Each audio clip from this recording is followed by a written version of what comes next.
Hey guys, welcome back to drama talkies Tamil. So நம்ம இன்னிலிருந்து புதுசாக ஒரு ட்ராமா பார்க்க போகிறோம். இது இப்போ தான் ரீசெண்டாக ரிலீஸ் ஆன ட்ராமா. அதனால நான் அந்த ட்ராமாவையும் டிஸ்கண்டினியூ பண்ண மாட்டேன், ரெண்டுமே கண்டினியூ பண்ணுவேன். ஸோ வாங்க ட்ராமாக்குள்ளே போகலாம். இந்த ட்ராமாவோட ஒன்லைனர் என்னன்னா, ஹீரோ வந்து ட்வின்ஸ், ரெண்டு பேருமே பார்க்க அச்சஸ்லாம் ஒரே மாதிரி இருப்பாங்க. நம்ம ஹீரோயினும் ஹீரோவும் பக்கத்து வீடு தான். மூணு பேருமே சின்ன வயசுல இருந்து பெஸ்ட் ஃப்ரெண்ட்ஸு. அப்புறம் என்ன ஆகுதுன்னா, ஹீரோட அப்பா அம்மாவுக்கும் டிவோர்ஸ் ஆயிருக்கும். ஹீரோவும் அவங்க அப்பா கூட கொரியாவிலே இருப்பான். ஹீரோவோட தம்பி அவங்க அம்மா கூட அமெரிக்காவுக்கு போயிருப்பான். ட்வின்ஸ் ரெண்டு பேருக்குமே நம்ம ஹீரோயின் மேல ஃபீலிங்ஸ் இருந்திருக்கும். ஆனா நம்ம ஹீரோயின் தம்பியை தான் லவ் பண்ணியிருப்பா, அதாவது அமெரிக்காவில் இருக்க பையனை. அவ வந்து சம்மர் ஹாலிடேஸ்க்கு மட்டும் எல்லா வருஷமும் வருவான் கொரியாவுக்கு. இப்படியே நல்லா தான் போயிட்டு இருக்கோம். ஆனா திடீர்னு அவங்க லைஃப்ல ஒரு பெரிய சம்பவம் நடந்துருது. அதனால மூணு பேருக்குள்ள ஃப்ரெண்ட்ஷிப்பும் கட் ஆயிரும். நம்ம ஹீரோயினும் ஹீரோவும் பிரேக்கப் பண்ணிடுவாங்க. அப்புறம் மூணு பேரும் அவங்க லைஃப்பை தனித்தனியா பார்த்துட்டு இருப்பாங்க. அப்புறம் 2 வருஷம் கழிச்சு நம்ம ஹீரோயினும் ஹீரோவும் மீட் பண்ணுவாங்க. இதுக்கப்புறம் என்ன ஆகுது, ஹீரோயின் யார் கூட சேர்ந்தாங்கிற ஸ்டோரி தான் இது. இது வந்து காமெடி, ரொமான்ஸ், சென்டிமெண்டா கொண்டு போயிருப்பாங்க. சரி வாங்க ஸ்டோரிக்குள்ள போகலாம். இந்த டிராமா ஸ்டார்டிங்ல நம்ம ஹீரோயினை தான் காமிக்காங்க. இவ வந்து அவங்க மேயருக்கு ஏதோ கம்ப்ளைண்ட் மெயில் வந்து டைப் பண்ணிட்டு இருப்பா. அப்புறம் அவளும் சைக்கிள்ல போய் பஸ்ஸை பிடிக்கலான்னு போவா. அதுக்குள்ள பஸ்ஸை விட்டுருவா. உடனே அவளுக்கு ஸ்கூல் டைம்லயும் இதே மாதிரி பஸ்ஸை விட்ட மெமரிஸ் வந்து வரும். அதையும் நினைச்சு பாப்பா. அப்போ நம்ம ஹீரோவும் அமெரிக்காவில இருந்து கிளம்பியிருப்பான் ஃபிளைட்ல. அதை வந்து காமிப்பாங்க. அப்புறம் இங்க நம்ம ஹீரோயின் வேலை செய்யற பிளேஸை தான் காமிப்பாங்க. அங்க நிறைய அந்த ஊர்ல உள்ள வயசானவங்க எல்லாம் போராட்டம் பண்ணிட்டு இருப்பாங்க. அப்போ நம்ம ஹீரோயினோட மேனேஜரும் ஹீரோயின் கிட்ட போய், நீ தான் அந்த போராட்டத்தை எப்படியாச்சும் நிறுத்தணும், அந்த வயசானவங்க எல்லாருமே உங்க அப்பாவோட கசின்ஸ் தானே, அவங்கள சொல்லி நிறுத்த சொல்லு அப்படின்னு சொல்லுவாங்க. உடனே அவளும், அவங்க எல்லாமே உங்க சீனியர்ஸ் தானே, நீங்க சொன்னா கண்டிப்பா கேட்பாங்கன்னு அவளும் சொல்லுவாங்க. சரி, இப்போ உன்னால அவங்கள இந்த இடத்த விட்டு தலைக்க முடியுமா இல்லையான்னு அவரும் கேட்பாரு. நான் அப்படி பண்ணா எனக்கு நீங்க என்ன பண்ணுவீங்கன்னு அவரும், என்ன கேட்டாலும் நான் பண்றேன், இதை மட்டும் பண்ணு அப்படின்னு சொல்லுவாரு. உடனே அவளும் சரி டீல் அப்படின்னு சொல்லிட்டு வெளியே கையில போர்டோட கிளம்புவா. அப்போ அங்க இருக்க வயசானவங்களும், நாங்க ஒன்ன பார்க்க வரல, மேயரை பார்க்க தான் வந்திருக்கோம், மரியாதையா அவரை வர சொல்லு அப்படின்னு சொல்லுவாங்க. உடனே அவளும், நீங்க இப்படி தேவையில்லாம கத்திட்டு இருக்கிறதுக்கு நான் சொல்றபடி நீங்க ஆன்லைன்லயே கம்ப்ளைண்ட் ரெஜிஸ்டர் பண்ணிடலாம் அப்படின்னு, ஆன்லைன்ல எப்படி கம்ப்ளைண்ட் ரெஜிஸ்டர் பண்ணணும்னு சொல்லிட்டு இருக்கா. அப்போ அவளும் ஆன்லைன்ல இந்த வெப்சைட் குள்ள போனீங்கன்னா கம்ப்ளைண்ட் ஒரு பட்டன் இருக்கும், அதை கிளிக் பண்ணீங்கன்னா நீங்க டைப் கூட பண்ண வேணாம், டைரக்டா வாய்ஸ் மெசேஜ் மாதிரியே போட்டு விட்டுறலாம் அப்படின்னு சொல்லிட்டு இருப்பா. உடனே அங்குள்ள ஒரு பெரியவரும், இதெல்லாம் எங்களுக்கு இன்டர்நெட் யூஸ் பண்ண தெரியாது நினைச்சுக்கிட்டியா அப்படின்னு கேட்பாரு. நாங்கள் இவ்வளோ போராட்டம் பண்ணியே மேயர் எங்களை கண்டுக்கல, சும்மா ஆன்லைனில் ஒரு மெசேஜ் பண்ணால் மட்டும் கண்டுப்பாரா, அதை பார்த்துட்டு டெலீட் பண்ணிட்டு போயிட்டே இருப்பாருன்னு சொல்லுவார். உடனே அவளும், மேயராலாம் இந்த மெசேஜ் எல்லாம் டெலீட் பண்ண முடியாது, ஏன்னா இந்த மெசேஜ் வந்து டைரெக்டாக மேயரை விட ஹையர் அஃபிஷியல்ஸ்க்கே போகும், அதனால நீங்கள் ஒன்றும் கவலைப்பட வேண்டாம்னு எக்ஸ்பிளைன் பண்ணிட்டு இருப்பா. உடனே அங்கே இருக்க பெரியவங்களும் கன்வின்ஸ் ஆயிடுவாங்க. அவங்களும் கலைஞ்சு போயிடுவாங்க. இதெல்லாம் கண்ணாடி போட்டுக்கிட்டு ஒருத்தன் பார்த்துட்டு இருப்பா. இவன் பேர் தான் தோஹா. ஹீரோயின் இந்த பிரச்சனையெல்லாம் நல்லபடியாக முடிச்சுட்டு அவள் ஆஃபீஸ்க்குள்ளே போவா. அப்போ அவளுக்கு வந்து ஒரு கால் வரும். அது வந்து ரியல் எஸ்டேட் புரோக்கர் தான். அவரும், உன் வீட்டை வாங்குறதுக்கு ஒரு நல்ல பார்ட்டி வந்திருக்கு, சீக்கிரமாக வா அப்படின்னு சொல்லுவார். உடனே அவளும் சரி ஓகேன்னு கிளம்புவா. அப்புறம் அந்த வீட்டை தான் காமிக்கிறாங்க. அந்த வீடு பார்க்க ஒரே வீடு மாதிரி இருக்கும், ஆனால் அது வந்து 2 தனித்தனி வீடு. ஒன்று நம்ம ஹீரோயின் வீடு, இன்னொன்று வந்து தோகாவோட வீடு. வீட்டுக்குள்ளேயே இந்த வீட்டிலேருந்து அந்த வீட்டுக்கு போகிறதுக்கும் அந்த வீட்டிலேருந்து இந்த வீட்டுக்கு போகிறதுக்கும் வாசல் கதவு இருக்கும். அப்புறம் அந்த வீடு வாங்குறவங்களும் அந்த வீட்டை சுற்றி பார்த்துட்டு இருப்பாங்க. அங்கே ஒரு நாய்க்குட்டி இருக்கும், அது பேர் சுபக். அதுக்கப்புறம் அவங்களும் ஹீரோயினோட ரூம் பார்க்குறாங்க. அங்கே வந்து ஒரு மெலிசா வந்து ஒரு செவர் இருக்குது, அதில் வந்து 2 ஓட்டை இருக்குது, அது வந்து மரக்கட்டையை வச்சு அடைச்சி வச்சுருக்காங்க. அவங்களும் இது என்னதுன்னு கேட்பாங்க. நம்ம ஹீரோயினும் ஐயோ என்ன சொல்லி சமாளிக்கிறதுன்னு தெரியாமல் முழிச்சிட்டு இருப்பா. அப்புறம் எப்படிடா இந்த வீடை விற்கிறது, இந்த வீடை விற்றுட்டு எங்கேயாச்சும் போயிடணும் அப்படின்னு நினைப்பா. ஏன்னா அவளுக்கு இந்த வீடை விற்றுட்டு போயிடணும், அதான் அவளோட கோலே. இதுக்காக தோகாவோட அப்பா கிட்டேயும் பெர்மிஷன் வாங்கி வச்சிருப்பா. உடனே புரோக்கரும் அவங்கக்கிட்ட, ஹீரோயினும் தோகாவும் சின்ன வயசுலேருந்து ரொம்ப ஃப்ரெண்ட்ஸு, ரொம்ப கத்திக்கிட்டு சேட்டை பண்ணிகிட்டு இருப்பாங்க, இவங்க பண்ண வேலையாக தான் இருக்கும் அப்படின்னு சொல்லுவார். உடனே அவங்களுக்கும் இந்த வீடு ரொம்ப பிடிச்சிருக்கும். சரி நாங்கள் யோசித்து சொல்கிறோம் அப்படின்னு சொல்லிட்டு கிளம்பிடுவாங்க. அப்புறம் நெக்ஸ்ட் சீனில் ஹீரோவும் ஹீரோவோட ஃப்ரெண்டும் இருந்து பேசிகிட்டு இருப்பாங்க. ஹீரோட ஃப்ரெண்டும் தோகா கிட்டே கேட்பான், ஹீரோயின் வீடை விற்க போகிறா, அதை பற்றி உனக்கு ஏதாவது தெரியுமா, உன்னோட பிளான் என்னது, நெக்ஸ்ட்டு நீ என்ன பண்ண போகிற அப்படின்னு கேட்டுட்ருப்பான். உடனே அவனை எதுவும் சொல்லாமல் யோசிச்சுட்டு இருப்பான். அப்புறம் நெக்ஸ்ட் சீனில் ஹீரோயின் தான் காமிப்பாங்க. அவள் வந்து அவளோட ப்ராஜெக்டை வந்து எக்ஸ்பிளைன் பண்ணிகிட்ருப்பா. மேயர் முன்னாடியும் மற்ற ஆஃபீஸர்ஸ் முன்னாடியும் எக்ஸ்பிளைன் பண்ணிகிட்ருப்பா. அதாவது என்ன ப்ராஜெக்ட்னா, அவங்க இருக்கிற சிட்டி பத்தானில் வந்து பார்க்கிங்க்கு இடம் இல்லாமல் எல்லாருமே ரோட்டில் வந்து வண்டியை விட்டுருப்பாங்க. ஏன்னா அவங்க வந்து செவுரு கட்டி வச்சுருக்கிறதுனால இந்த செவுரெல்லாம் இடிச்சிட்டா பார்க்கிங்க்கு வந்து ஈஸியாக வண்டியை பார்க் பண்ணிக்கலாம், டிரான்ஸ்போர்ட்டேஷனுக்கு எந்த ப்ராப்ளம் ஆகாதுன்னு சொல்லிட்டு இருப்பா. அப்போ அங்கே ஒருத்தரும் செவுரு எதுவுமே இடிக்காமல் வேறு ஏதாச்சும் வழி இருக்கா அப்படின்னு கேட்பாரு. உடனே அவளும் பார்க்கிங் டவர் கட்டலாம், ஆனால் அதுக்கு வந்து ரொம்ப செலவாகும் அப்படின்னு சொல்லுவா. உடனே மேயரும் எவ்வளோ செலவாகும்னு கேட்பாரு. உடனே அவளும் ஒரு 400 மில்லியன் ஓன் செலவாகும் அப்படின்னு சொல்லுவா. அப்புறம் இதில் என்ன பெரிய பிரச்சனைன்னா, என்னதான் இந்த வால்ஸ் அதாவது அந்த செவுரு வந்து கவர்மெண்ட்டோட ப்ராப்பர்ட்டியாக இருந்தாலும் மற்ற இடம் எல்லாமே பொதுமக்களோட ப்ராப்பர்ட்டி. அவங்கள வந்து ஒத்துக்க வச்சு அவங்கக்கிட்ட பெர்மிஷன் வாங்கணும். இது வந்து பெரிய பிரச்சனை. உடனே மேயரும் உன்னால் முடியுமா அப்படின்னு கேட்காரு. உடனே அவளை நான் பார்த்துக்கிறேன், நான் அவங்கக்கிட்ட பெர்மிஷன் வாங்குறேன் அப்படின்னு சொல்லுவா. உடனே சரி நீயும் பெர்மிஷன் வாங்கிட்டேன்னா இந்த ப்ராஜெக்டை பண்ணுறதுக்கு நான் ஒன்று அலோவ் பண்ணுறேன் அப்படின்னு சொல்லுவார். உடனே அவளும் ரொம்ப சந்தோஷப்படுவா. அப்புறம் அவளுக்கு ரியல் எஸ்டேட் அந்த புரோக்கர் கிட்ட இருந்து கால் வரும். அவரும் சொல்லுவார், வீடு பார்க்க வந்தவங்களுக்கு வீடு ரொம்ப பிடிச்சி போச்சான், அவங்க வந்து வீடு வாங்க போகிறாங்களாம் அப்படின்னு சொல்லுவார். உடனே அவளுக்கும் ரொம்ப சந்தோஷமாக இருக்கும். உடனே அவளும் அங்கே ஆஃபீஸ்க்கு போவா. அப்புறம் அவரும் அவகிட்ட வீட்டு பத்திரத்தில் தோகாவோட அப்பாவோட சீல் இருக்குது அப்படின்னு கேட்பாரு. உடனே சீல் மட்டும் இல்லை, அவரோட சைனே அதில் தான் இருக்குது, பவர் ஆஃப் அட்டானி அதில் தான் இருக்குன்னு அவளும் சொல்லுவாள். உடனே புரோக்கர் ஒரு டாக்குமெண்ட் எடுத்து காமிப்பாங்க. அந்த டாக்குமெண்ட்டில் அந்த வீடோட ஓனர் தோஹான்னு போட்டிருக்கோம். உடனே அவளுக்கும் ரொம்ப கன்ஃபியூஸாக இருக்கும். நம்ம தோஹாவோட அப்பா கிட்ட பெர்மிஷன்லாம் வாங்கிட்டோமே, அவர் பேரில் தானே அந்த வீடு இருந்துச்சு, எப்பவும் பேர் மாறிச்சு அப்படின்னு அவளும் யோசிச்சுட்டு இருப்பா. அதுக்கப்புறம் அவளும் தோஹாவோட அப்பாவுக்கு கால் பண்ணி கேட்பா, அங்கிள் நீங்கள் தானே இந்த வீடை விற்கிறதுக்கு எனக்கு பெர்மிஷன் தந்தீங்க, இப்போ அது என்ன தோஹா பேரில் இருக்குன்னு கேட்பா. உடனே அவரும், தோஹா இது வரைக்கும் என்கிட்ட எதுவுமே கேட்டதில்லம்மா, ஃபர்ஸ்ட் டைம் என் பர்த்டே கிஃப்டாக அந்த வீடை என் பேரில் எழுதி வைங்க அப்படின்னு கேட்டான், அதனால என்னால் முடியாதுன்னு சொல்ல முடியல, அதனால நான் அவன் பேர்லேயே அந்த வீடை எழுதி வச்சிட்டேன் அப்படின்னு சொல்லுவாள். அதை கேட்டு அவளுக்கும் ரொம்ப கோபமாக வரும். அப்போதான் அவளுக்கும் தோஹா கொரியாவுக்கு வந்த நியூஸும் தெரியும். சரி தோஹாக்கு கால் பண்ணலான்னு கால் பண்ணுவா. அதுக்கப்புறம் வேணாம் அப்படின்னு கட் பண்ணி விட்டுருவா. அதுக்கப்புறம் அதான் நான் பார்த்தேன், எந்த வருஷம்தான் சம்மரில் நமக்கு நல்லது நடந்திருக்கு, எல்லாமே நல்லா போயிட்டுருக்கே அப்படின்னு நினச்சேன் அப்படின்னு நினைப்பா. ஏன்னா அவளுக்கு எல்லா வருஷமும் சம்மரில் அவளுக்கு ஏதாச்சும் ஒன்று ஆகும். இதே மாதிரி ஒரு 17 வருஷம் முன்னாடி என்ன ஆகுதுன்னு காமிக்காங்க. அவளும் ஒரு ஹாஸ்பிட்டலில் அட்மிட் ஆகிருப்பா. உடனே அவங்க அப்பாவும் ஒன்றும் ஆகாதுமா உனக்கு அப்படின்னு சொல்லிட்டு இருப்பாரு. ஏன்னா இவளுக்கு வந்து பீனட்னா அலர்ஜி, அதை சாப்பிட்டு அவளுக்கு அலர்ஜி ஆகிருக்கும். அதுக்கப்புறம் அவளும் அவங்க அப்பா வந்து ஒரு வீடு வாங்கியிருக்கோம் அப்படின்னு அங்கே கூப்பிட்டு போவாங்க. அந்த வீடோட பேர் பீனட் ஹவுஸா. என்னப்பா எனக்கு பீனட்னாலே அலர்ஜி, நீங்கள் இந்த வீடை வாங்கியிருக்கீங்க அவளும் அப்படின்னு அவளும் அவங்க அப்பாவை பாப்பா. அப்புறம் இன்னொரு சம்மர் காமிக்காங்க. அதில் வந்து அவள் வந்து படிக்கட்டிலேருந்து கீழே விழுந்திருப்பா. அப்புறம் இன்னொரு சம்மரில் அவளை வந்து வேலையை விட்டே தூக்கியிருப்பாங்க. இதெல்லாம் நினச்சி அவள் டென்ஷன் ஆகி வெளியே ஒரு கம்பியில் தலைகீழாக தொங்கிட்டு இருப்பா. இந்த வீடை விற்கணுன்னா வேறு வழியே இல்லை, தோஹாவுக்கு மெசேஜ் பண்ணி தான் ஆகணும். சரின்னு அவளை மெசேஜ் பண்ணுவாள். அதுக்கப்புறம் வேண்டான்னு டெலீட் பண்ணிடுவா. அப்புறம் அவளுக்கும் தோஹா கிட்டே இருந்த மெசேஜ் வந்திருக்கும். அவன் வந்து இவளுக்கு வந்து 5 லட்சம் ஓன் வந்து அனுப்பியிருப்பாள். அந்த மெசேஜ் தான் வந்திருக்கும். நெக்ஸ்ட்டு ஹீரோயினோட ஃப்ரெண்டு தான் காமிக்காங்க. அவளும் அவங்க தாத்தாவுக்கு வந்து சாப்பாடு வந்து கொடுத்து இதெல்லாம் சாப்பிடுங்க அப்படின்னு சொல்லிட்டு இருப்பா. ஆனால் அவங்க தாத்தாவும் அவளை கண்டுக்கவே மாட்டாங்க. இதெல்லாம் ஹீரோயினோட ஃப்ரெண்டு வந்து ஹீரோயின் கிட்ட வந்து புலம்பிட்டு இருப்பா. அவங்க 2 பேரும் ஒரு ரெஸ்டாரண்ட்டில் சாப்பிட்டுட்டு இருக்க மூச்சில். உடனே ஹீரோயினும் அதை வந்து கண்டுக்காமல் அவள் பாட்டுக்கு சாப்பிட்டுக்கிட்டு இருப்பா. உடனே என்னை பற்றி உனக்கு கவலையே இல்லையா அப்படின்னு நம்ம ஹீரோயினோட ஃப்ரெண்டும் ஹீரோயின் கிட்டே கேட்பா. அப்புறம் அவளும் ஹீரோயினை பார்த்து உனக்கு ஏதாச்சும் பிரச்சனையா அப்படின்னு கேட்பா. உனக்கு எதுவும் பிரச்சனை இல்லாமல் இருக்காதே சொல்லு அப்படின்னு கேட்பா. உடனே அவளும் தோஹாவுக்கு நான் மெசேஜ் பண்ணோம், தோஹா வந்து கொரியாவுக்கு வந்துட்டானே அது உனக்கு தெரியுமா அப்படின்னு கேட்பா.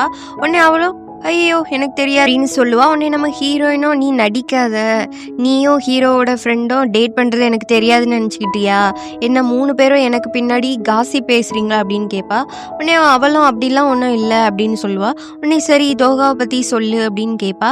உடனே அவளும் இப்போ அவன் கரண்ட்டாக ஆர்கிடெக்டாக இருக்கான், இப்போ அவன் நிறைய பில்டிங்ஸ்லாம் வந்து கட்டிகிட்டு இருக்கான் புதுசாக அப்படின்னு அவனோட அச்சீவ்மெண்ட்ஸை வந்து ரொம்ப பெருமையாக சொல்லிகிட்டு இருப்பா. அதுக்கப்புறம் நீ தான் அவனை பற்றி இன்னும் பேசிகிட்டு இருக்க, ஆனால் அவனுக்கு இன்னும் உன் மேலே எந்த ஃபீலிங்ஸுமே கிடையாது, இப்போல்லாம் உன் பேரை கூட அவன் சொல்கிறது இல்லை அப்படின்னு அவள் சொல்லிட்டு இருப்பா நம்ம ஹீரோயின் கிட்ட. அப்புறம் நெக்ஸ்ட் சீனில் ஹீரோயினோட ஃப்ரெண்டும் தான் காமிக்கிறாங்க. நம்ம ஹீரோயினோட ஃப்ரெண்டுக்கும் ஹீரோயின் வந்து ஹீரோ தோஹா கிட்ட பேசினது இனிமேல் அவளுக்கு ஆச்சரியமாக இருக்கும். ஏன்னா 2 வருஷம் முன்னாடி 2 பேரும் ரொம்ப சண்டை போட்டிருப்பாங்க. ஹீரோயினும் தோஹாவை பார்த்து இனி என் மூஞ்சிலே முழிக்காத, இனி நான் உன்னை பார்க்கவே கூடாது அப்படின்னு சொல்லியிருப்பா. உடனே அவளுக்கும் இதை நினச்சி ஆச்சரியமாக இருக்கும். அவள் இப்போ தோஹா கிட்ட பேசிட்டாளா அப்படின்னு அதை பற்றி அவங்கிட்ட சொல்லிட்டு இருப்பா. அதுக்கப்புறம் தோஹா எதுக்காக இப்போ கொரியாவுக்கு வந்தான், உனக்கு ஏதாச்சும் தெரியுமா அப்படின்னு அவங்கிட்ட கேட்டுட்டு இருப்பான். உடனே அவனும் ஃபர்ஸ்ட் நீ காசு அனுப்பு அப்படின்னு சொல்லுவான். ஏன்னா இவங்க 2 பேருமே பெட் கட்டியிருப்பாங்க. ஹீரோயின் ஃபர்ஸ்ட் பேசுறாளா இல்லை ஹீரோ ஃபர்ஸ்ட் பேசுறானான்னு. ஆனால் இங்கே ஹீரோயின் தானே பேசியிருப்பா. உடனே நம்ம ஹீரோயினோட ஃப்ரெண்டும் அந்த பெட்டில் தோத்துருப்பா. உடனே அவளும் அவனுக்கு காசு அனுப்புவா. அப்புறம் நம்ம ஹீரோயினை தான் காமிக்காங்க. நம்ம ஹீரோயினும் அவளும் தூக்கம் வராமல் புரண்டு படுத்துட்டு இருப்பா. அப்புறம் வந்து ஹீரோவோட ரூம்ல இருந்து ஏதோ சவுண்டு கேட்கும். உடனே அவளும் லைட்டு அடிச்சு உள்ளே போய் பார்ப்பா, ஹீரோ தான் வந்துட்டானா அப்படின்னு. ஆனால் அவன் வந்திருக்க மாட்டான். அப்புறம் அவங்கிட்ட இருந்து இவளுக்கு ஒரு மெசேஜ் வந்திருக்கும், இந்த காஃபி ஷாப்பில் வந்து 7 மணிக்கு வந்துரு அப்படின்னு. உடனே அவளும் அங்கே போயிருப்பா. அங்கே ஒருத்தன் வாரான். உடனே நம்ம ஹீரோ தான் வந்திருக்கான் அப்படின்னு அவளும் பார்ப்பா. ஆனால் அது வந்து அவனோட லாயர் தான் வந்திருப்பான். அவனும் நம்ம ஹீரோ தோஹாக்காக பேச வந்திருப்பான். அப்புறம் ஹீரோயினும் சொல்லுவான், சார் இங்கே பாருங்கள் சார், நான் லீகலாக தோஹாவோட அப்பா கிட்ட பவர் ஆஃப் அட்டானி எல்லாமே வாங்கி வச்சுருக்கேன். ஆனால் இப்போ அந்த வீடு வந்து தோஹா பேரில் இருக்குது, இது என்ன நியாயம் அப்படின்னு கேட்பா. அதுக்கப்புறம் அந்த லாயரும் ஹீரோவோட சைடை பற்றி சொல்லிட்டு இருப்பாங்க. உடனே ஹீரோயினும் அவன் இந்த வீடை விற்க சம்மதிக்கலைன்னா நான் ட்ரில்லிங் மிஷின் தான் யூஸ் பண்ணுவேன்னு சொல்லுங்க அவங்கிட்ட அப்படின்னு சொல்லுவான். அவனுக்கே அது புரியும் என்னென்னு அப்படின்னு சொல்லுவா. உடனே அவனும் ஒரு மாதிரி முழிச்சிட்டு இருப்பான். அப்புறம் வீட்டில் வேஸ்ட்டாக கிடைக்கிற அவனோட ஜிம் எக்யூப்மெண்ட்ஸ், ஹாக்கி ஸ்டிக்கெல்லாம் வந்த விலைக்கே விற்றுட்டு போயிடுவேன்னு சொல்லிடுங்க. அப்புறம் குழந்தைய வளர்க்குறதுக்கு பணம் பத்த மாட்டேங்குது, இன்னும் அதிகமாக போட சொல்லுங்க அப்படின்னு சொல்லுவா. இங்கே ஹீரோயின் குழந்தைன்னு யாரை சொல்கிறான்னு தெரியல. அதை ஹீரோவோட லாயரும் ஒரு மாதிரி பார்ப்பான், என்ன இவங்க 2 பேருக்கும் குழந்தை இருக்கா அப்படின்னு. அப்புறம் அவனும் ஹீரோ கிட்ட ஹீரோயின் சொன்னதெல்லாம் கால் பண்ணி சொல்லிட்டு இருப்பான். அதுக்கு தோஹாவும் அவள் வந்து ட்ரில்லிங் மிஷினை யூஸ் பண்ணுறதுக்குள்ளே நம்ம ஏதாச்சும் பண்ணணும், இல்லை அவள் சொன்னபடி செஞ்சிருவா அப்படின்னு சொல்லுவான். அப்புறம் என்னோட ஹாக்கி ஸ்டிக்கெல்லாம் அவள் விற்றுருவேன் அப்படின்னு அவள் சொன்னாலான்னு கேட்பான். ஆமாம் சார் அவள் அப்படி சொன்னா அப்படின்னு லாயரும் சொல்லுவான். அப்புறம் நெக்ஸ்ட் சீனில் நம்ம ஹீரோயினோட ஆஃபீஸை தான் காமிக்கிறாங்க. அவளும் அவங்க டீமும் வந்து ஒரு இடத்த சுத்தம் பண்ணுறதுக்கு ரெடியாக இருப்பாங்க. அப்புறம் அவங்களும் அங்கே போய் சுத்தம் பண்ணிட்டு இருப்பாங்க. அதில் ஒரு பொண்ணு என்னென்னா ஒரு மரத்தில் இருக்க தேனி கூட்டை வந்து களைச்சி விட்ருப்பா. அந்த தேனியும் அவளை துரத்திக்கிட்டே ஓடும். அவளும் அழுதுகிட்டே நான் வீட்டுக்கு போகணும் அப்படின்னு ஓடிட்டுருப்பா. இதை பார்த்து நம்ம ஹீரோயினும் எனக்கும் வீட்டுக்கு போகணும் போல தான் இருக்குது அப்படின்னு சொல்லுவா. அப்புறம் அவளும் வேலையெல்லாம் முடித்து ராத்திரி வீட்டுக்கு போவா. அவங்க வீட்டு வாசலில் கேட்டு வந்து ஓப்பன் ஆகிருக்கும். இது என்ன கேட்டு ஓப்பன் ஆகிருக்கு, அப்போ சுபக் வீட்டுக்குள்ளே இல்லையா, வெளியே ஓடிட்டேனா அப்படின்னு வீடு ஃபுல்லாக சுற்றி தேடி பார்ப்பா. ஆனால் அவன் அந்த நாய்க்குட்டி வீட்டுக்குள்ளே இருந்திருக்காது. உடனே அவளும் வெளியே போய் பார்ப்பா. சுபக்னு கூட்ட உடனே அது வந்து நம்ம ஹீரோ கூட நின்றுட்டுருக்கோம். அவளும் அந்த நாயை பிடிச்சி இழுப்பா. ஆனால் அது வந்து வராது. இதை பார்த்து ஹீரோவும் சிரிப்பான். அப்போ தோஹாவும் கேட்குறான், நீ வந்து சுபக்கு ஒழுங்காக சாப்பாடு கொடுக்க மாட்டியா, முன்னாடியை விட ரொம்ப மெலிஞ்ச மாதிரி இருக்கான் அப்படின்னு கேட்பான். நான் அனுப்புகிற காசெல்லாம் நீ என்ன பண்ணுற, இதில் வேற எக்ஸ்ட்ரா வேற காசு கேட்குற அப்படின்னு கேட்டுட்ருப்பான். இப்போ தான் தெரியுது நம்ம ஹீரோயின் வந்து அவன் லாயர்கிட்ட குழந்தைக்காக காசு கேட்டிருப்பாள். அது வந்து குழந்தைன்னு யாரை சொல்லியிருப்பாங்கன்னா இந்த சுபக் இந்த நாய்க்குட்டியை தான் சொல்லியிருப்பாங்க. அதுக்கப்புறம் நம்ம ஹீரோயினாக அந்த நாய்க்குட்டியை கூட்டிகிட்டு வீட்டுக்குள்ளே போகிறா.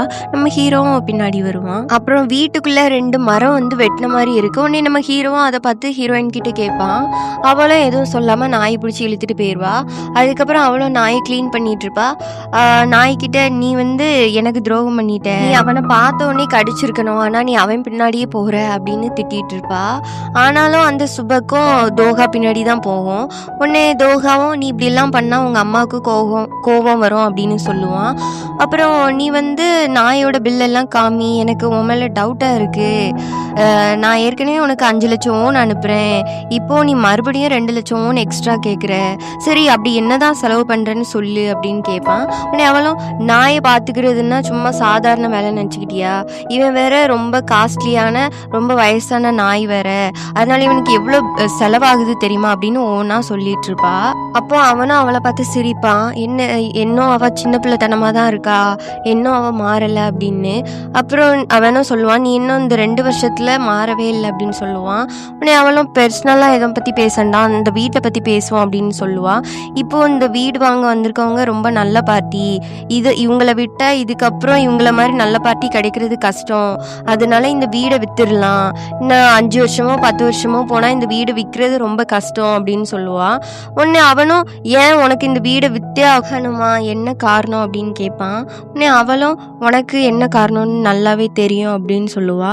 அதுக்கப்புறம் உனக்கு இந்த வீட்டு மேலே எந்த அக்கறையும் இல்லை, நீ ஏன் வீட்டை வந்து பார்க்குறதே இல்லை அப்படின்னு கேட்பான். உடனே அவனும் நீ தானே சொன்ன இனி உன் கண்ணு முன்னாடியே நான் வரக்கூடாது, இந்த வீட்டுக்கே நான் வரக்கூடாது அப்படின்னு, அதனால தான் நான் வரல அப்படின்னு சொல்லுவான். உடனே அவளும் இப்போ மட்டும் எதுக்கு வந்த அப்படின்னு கேட்பான். உடனே அதுக்கு அவனும் நீ தானே சொன்ன என் ஹாக்கி ஸ்டிக்ஸு எல்லாத்தையும் விற்றுருவேன், அப்புறம் என்னோடய செவுத்துலலாம் ட்ரில்லிங் மிஷின் வச்சு யூஸ் பண்ணுவேன்னு, அதனால தான் வந்தேன் அப்படின்னு சொல்லுவான். உடனே பார்த்தியா நான் எவ்வளோ நல்ல பையன், நீ வான்னா வாரேன் போன்னா போகிறேன், என்ன மாதிரி நல்ல பையனை நீ எங்கேயாச்சும் பார்த்துருக்கியா அப்படின்னு ரொம்ப சந்தோஷப்படுவான். உடனே அவளும் இதை பார்த்தா உனக்கு ரொம்ப சந்தோஷமாவா இருக்குது அப்படின்னு கேட்பா. உடனே அவனும் ஆமாம் 2 வருஷம் கழிச்சு நீயும் நானும் இப்படி பேசுகிறோம்ல, எனக்கு ரொம்ப சந்தோஷமாக தான் இருக்குது, நம்ம 2 பேரும் இன்னும் மாறலை பார்த்தியா அப்படின்னு சொல்லுவான். அப்புறம் அவனும் சரி நான் போய் குளிச்சுட்டு வந்துடுறேன் அப்படின்னு சொல்லுவான். நீ அவ்வளோ மரியாதையாக இங்கேருந்து போயிரு அப்படின்னு சொல்லுவா. அதுக்கப்புறம் அப்படி போக முடியலன்னா உன் மண்டியில் மாவு கட்டு போடுற அளவு அடி வாங்குவேன் அப்படின்னு சொல்லுவா. அவனும் அதை வந்து கண்டுக்க மாட்டான். ஹீரோயினுக்கும் ரொம்ப கடுப்பாக இருக்கும். அவள் ரூமுக்குள்ளே போய் ரொம்ப தோகாவை திட்டிகிட்டு இருப்பா. அப்புறம் அவள் ரூமில் இருக்க அந்த செவுரில் அந்த மரக்கட்டை வச்சு அடைச்சி வச்சுருப்பாங்கல்ல, அது வந்து எடுத்து ஹீரோ என்ன பண்ணுறான் அப்படின்னு அவளும் பார்த்துட்ருப்பா. அதுக்கு முன்னாடி தோகாவும் அவள் என்ன பண்ணுறான்னு பார்த்துட்ருப்பான். உடனே இவளும் ஒரு பென்சிலை தூக்கி அதுக்குள்ளே ஏறிவா. உடனே அவனும் சிரிச்சுக்கிட்டு இவன் இன்னும் மாறல அப்படின்னு நினச்சி சிரிச்சிட்ருப்பான். அப்புறம் அவன் ரூமை வந்து சுற்றி பார்த்துட்ருப்பான், ரொம்ப நாள் ஆச்சு இல்லை அப்படின்னு. அதுக்கப்புறம் அவங்க அப்பா வேலை செய்கிற இடத்துக்கு போவான். அங்கே ஏதோ கன்ஸ்ட்ரக்ஷனில் ஏதோ ப்ராப்ளம் போல், அதான் அவனை வந்து சால்வ் பண்ணி கொடுப்பான். அப்புறம் தோகாவோட அப்பாவும் தோகாவை 2 வருஷம் கழித்து பார்த்தோன்னே ரொம்ப சந்தோஷப்படுறாங்க. நீ எப்படி இருக்க அப்படின்னு கேட்பாங்க. உடனே அவனும் நான் நல்லா இருக்கேன் அப்படின்னு சொல்லுவான். உடனே அவரும் ஹீரோயின் வந்து இந்த வீடை விற்கிறதுக்காக பல தடவை எனக்கு கால் பண்ணிட்டா, ஆமாம் இந்த வீடை எதுக்கு உன் பேரில் நீ வந்து எழுதி என்கிட்ட கேட்ட அப்படின்னு கேட்பாங்க. உடனே அவனும் இந்த வீடு என் பேரில் இல்லைன்னா அவன் என்கிட்ட பேசியிருப்பாளா அப்படின்னு சொல்லுவான். அதுக்கப்புறம் ஹீரோ சொல்லுவான் என்கிட்ட வேற ஒரு பிளான் இருக்குது, நீங்கள் எதை பற்றியும் கவலைப்படாதீங்க அப்படின்னு சொல்லுவான். அதுக்கப்புறம் நம்ம ஹீரோயின் தான் காமிக்கிறாங்க. அவன் மேனேஜரும் உட்காந்து பேசிகிட்டு இருப்பாங்க அந்த செவுரு இடிக்கிறத பற்றி. அந்த செவுரு வந்து இதுக்கு முன்னாடி வெள்ளம் வந்தால் அந்த வெள்ளம் வந்து வீட்டுக்குள்ளே வரக்கூடாது அப்படின்னு தான் செவுரு கட்டியிருப்பாங்க. இப்போ நம்ம அந்த செவுத்தை இடிச்சிட்டா நேராக வெள்ளம் வீட்டுக்குள்ளேயே வந்துடும் அப்படின்னு சொல்லுவார். உடனே அவளும் ஒரு 10 வருஷம் முன்னாடி ட்ரைனேஜ் சிஸ்டம் வந்து ஒழுங்காக இல்லை, இப்போ எல்லாமே நல்லா அட்வான்ஸ் லெவலில் இருக்குது, அதனால நம்ம செவுத்தை இடிக்கலாம் ஒன்றும் பிரச்சனை இல்லை அப்படின்னு சொல்லுவா. உடனே அவரும் அவங்க பொதுமக்கள் கிட்ட பெர்மிஷன் வாங்கணுமே அப்படின்னு சொல்லுவார். உடனே அவளும் நீங்கள் அதை பற்றி கவலைப்படாதீங்க நான் பார்த்துக்கிறேன் அப்படின்னு சொல்லுவா. அப்புறம் அவளும் ஒரு தாத்தா கிட்ட போய் பேசுவான். அந்த தாத்தா முன்னாடி வந்து கேட்கும் போச்சுல சரி ஓகே அப்படின்னு சொல்லியிருப்பாரு. ஆனால் இப்போ அந்த செவுத்தை இடிச்சிட்டா வெள்ளம் வீட்டுக்குள்ளே வந்துருமாமே, தோகா என்கிட்ட சொன்னா, அதனால செவரெல்லாம் இடிக்க வேண்டாம் அப்படின்னு சொல்லுவார். இதை கேட்டு ஹீரோயினுக்கு தோகா மேலே கோவம் வரும். அப்புறம் தோகாவை தான் காமிக்காங்க. அவன் வந்து அந்த ஊரில் உள்ள பாட்டிக்கிட்ட இருந்து பேசிகிட்டு இருப்பான். அந்த பாட்டிக்கிட்டையும் அந்த செவரு இருக்கிறதுனால தான் நம்ம ஊருக்கு வந்து வெள்ளம் வரல, அந்த செவரை இடிச்சிட்டாங்கன்னா கண்டிப்பாக வெள்ளம் வரும் அப்படின்னு சொல்லுவான். உடனே அந்த பாட்டியும் ஆமாம் கரெக்டு தான் அப்படின்னு சொல்லுவாங்க. அதுக்கப்புறம் ஹீரோயினும் இதெல்லாம் கேட்டு தோகாவை பற்றி முறைச்சிட்டே இருப்பா. அப்புறம் தோகாவை கூப்பிட்டு பேசுவா. ஓ நீனா இதுக்கெல்லாம் காரணமா அப்படின்னு கேட்பா. உடனே அவனும் இந்த இருக்கிறது தான் இந்த ஊருக்கு நல்லது, ஏன்னா இந்த ஊர் வந்து கொஞ்சம் தாழ்வான பகுதி, மழைலாம் வந்தால் ஈஸியாக வெள்ளம் வீட்டுக்குள்ளே போயிடும், அதனால தான் உன்னோட அப்பா என்னோட அப்பா அந்த ஊர் மக்கள்லாம் சேர்ந்து இந்த செவரை கட்டியிருக்காங்க, நீ வந்து இதை இடிக்காத அப்படின்னு சொல்லுவான். உடனே அவளும் வந்து நான் வந்து அவுட்டர் வால் மட்டும்தான் இடிக்கிறேன், உள்ளே இருக்க செவரை இடிக்கிறது இல்லை, இதனால எந்த பாதிப்பும் ஆகாது, நான் உனக்கு ப்ரூவ் பண்ணி காமிக்கிறேன் அப்படின்னு சொல்லுவாள். அப்புறம் ஃபர்ஸ்ட் அவ வீட்டிலேருந்தே ஸ்டார்ட் பண்ணுறா. அங்கே வந்து 2 செவர் இருக்கு, ஒன்று கல் வச்சு அடுக்கி வச்சது மாதிரி அவுட்டர் செவரு, அதுக்கப்புறம் ஒரு குட்டி செவரு இருக்கு. நம்ம ஹீரோயினா அந்த குட்டி செவரை பார்த்துட்டே இருப்பா. சின்ன வயசுல அவங்க அப்பா தோகாவோட அப்பா எல்லாருமே சேர்ந்து அதில் வந்து பெயிண்டிங் பண்ணியிருப்பாங்க, அதை பார்த்துட்டு இருப்பா. அப்புறம் ஆப்ரேட்டரும் தெரியாம அந்த சின்ன செவரையும் வந்து இடிச்சிருப்பாரு. உடனே ஹீரோயினும் இது என்னது அப்படின்னு கான்ட்ராக்டரை பற்றி கேட்பா. உடனே கான்ட்ராக்டரும் சாரி அவங்களுக்கு ஒழுங்கா காது கேட்காது அப்படின்னு சொல்லுவாரு.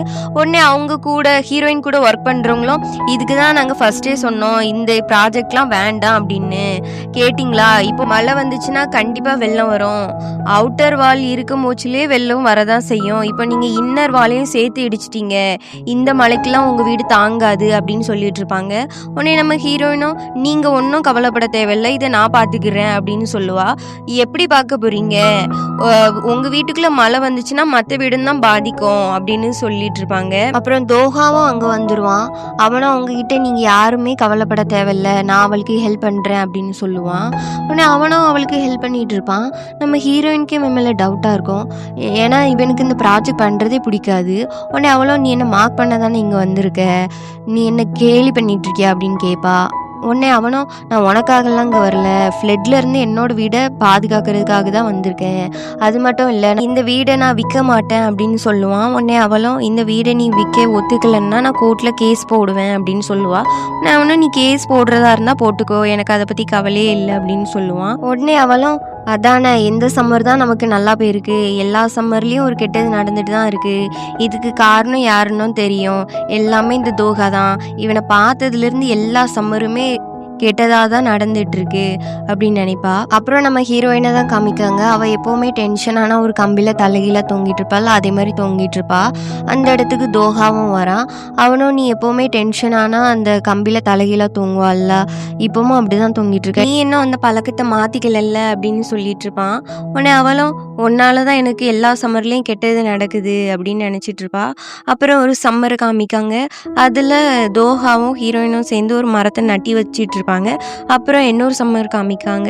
அதில் இப்போ ஹீரோயின் சுபக்னு ஒரு நாய் வளர்க்குறாள்ல, அந்த நாயை 2 பேரும் சேர்ந்து தான் எடுத்திருப்பாங்க. அப்புறம் 2014 சம்மரில் தான் இவங்க 2 பேருமே லவ் பண்ண ஸ்டார்ட் பண்ணியிருப்பாங்க. அதுக்கப்புறம் 2022 தான் இவங்க பிரேக்கப் பண்ணியிருப்பாங்க. இதெல்லாம் நம்ம ஹீரோயின் யோசிச்சு பார்த்துட்டு எல்லா சம்மர்லேயும் எனக்கு கெட்டது தான் நடந்திருக்கு, ஏன்னா நான் எல்லா சம்மரையும் தோஹா கூட தான் ஸ்பெண்ட் பண்ணியிருக்கேன், நான் அந்த சம்மரே வெறுக்கிறேன் அப்படின்னு நினச்சிட்டு இருப்பா. அப்போ தோஹாவும் நீ என்ன அவ்வளோ வெறுக்கிறியா அப்படின்னு கேட்பான். உடனே அவளை எதுவும் சொல்ல மாட்டா. 2 பேரும் அப்படியே ஒருத்தருக்கு ஒருத்தர் பார்த்துட்டு இருப்பாங்க. இதோட அந்த எபிசோட் முடியுது. ஸோ வீடியோ பார்க்குற எல்லாருமே நம்ம வீடியோக்கு லைக் பண்ணுங்கள், நம்ம சேனலை சப்ஸ்கிரைப் பண்ணிக்கோங்க. இனி செகண்ட் எபிசோடில் பார்க்கலாம். பாய்.